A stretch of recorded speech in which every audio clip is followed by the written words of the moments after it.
Ada gosip baru, nak dengar tak?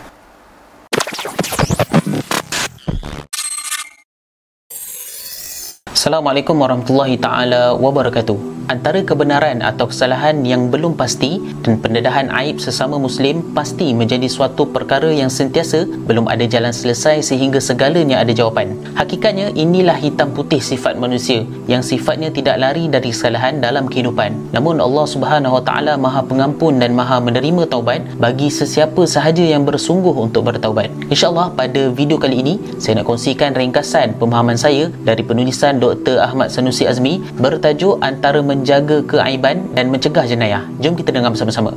Baiklah, selalu sangat jika kita lihat seseorang yang berpengaruh mempunyai masalah salah laku akan menjadi buah mulut masyarakat sehingga segalanya diselesaikan. Namun jika kita lihat masalah ini menjadi satu perkara yang sangat bahaya apabila isu belum selesai tetapi tomahan atau fitnah mendahului dari penyelesaian. Maka ini adalah satu perkara yang boleh merosakkan sesiapa sahaja jika terlibat sama dalam menyampaikan fitnah dan tomahan, terutamanya apabila didedahkan di media sosial. Maka di sini saya ingin kongsikan apa peranan kita sebagai Muslim dalam menghadapi masalah, terutamanya dalam isu melibatkan aib seseorang.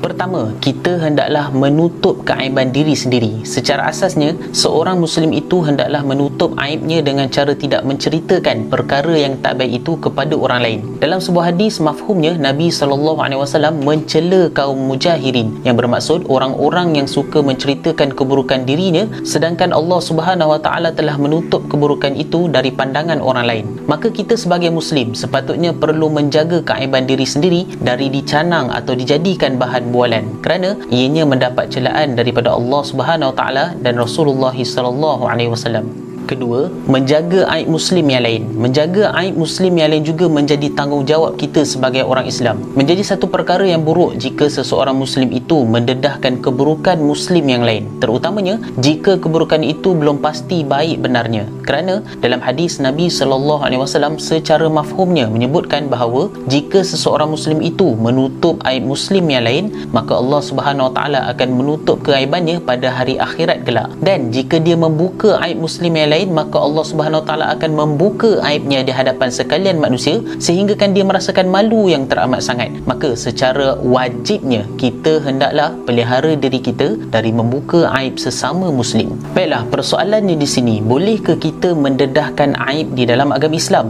Jawapannya ada, tetapi dalam beberapa keadaan tertentu. Pertama, jika kita adalah orang yang dizalimi, maka untuk mencari si pelaku salah, orang yang dizalimi itu hendaklah menceritakan hal sebenar yang berlaku supaya undang-undang dapat ditegakkan pada orang yang dizalimi. Kedua, jika kita adalah orang yang bersungguh dalam mencegah kemungkaran yang dilakukan oleh si pelaku kejahatan. Sebagai contoh, jika kita nampak ada perancangan seseorang untuk membunuh atau melakukan kejahatan pada orang lain, maka kita dibolehkan untuk menceritakan perkara tersebut pada pihak berkuasa supaya perancangan yang buruk itu dapat dipatahkan. Tetapi mesti diingat, segala cerita itu hendaklah benar-benar betul, bukan kerana hasad atau dengki demi menjatuhkan orang lain dengan membuat fitnah dan sebagainya. Ketiga, kita dibolehkan untuk mendedahkan aib seseorang dengan alasan untuk bertanya atau ingin mengetahui hukum hakam. Sebagai contoh, seorang isteri yang ingin mendapatkan hak dalam rumah tangga, maka dia bertanya dan bercerita hal rumah tangganya pada pihak pejabat agama yang bertauliah untuk mendapatkan haknya. Maka di situ dibolehkan di dalam agama Islam. Kesimpulannya, walaupun terdapat kriteria tertentu dalam membolehkan kita mendedahkan aib seseorang mengikut kaedah Islam, di sini kita perlu ingat setiap apa yang berlaku yang tidak baik itu hendaklah diselidik dan tidak boleh didedahkan di dalam media sosial, kerana ianya akan mengganggu proses penghakiman terhadap sesuatu kes atau isu. Sebaiknya kita sebagai Muslim berfikir dalam setiap perkara yang ingin disebarkan.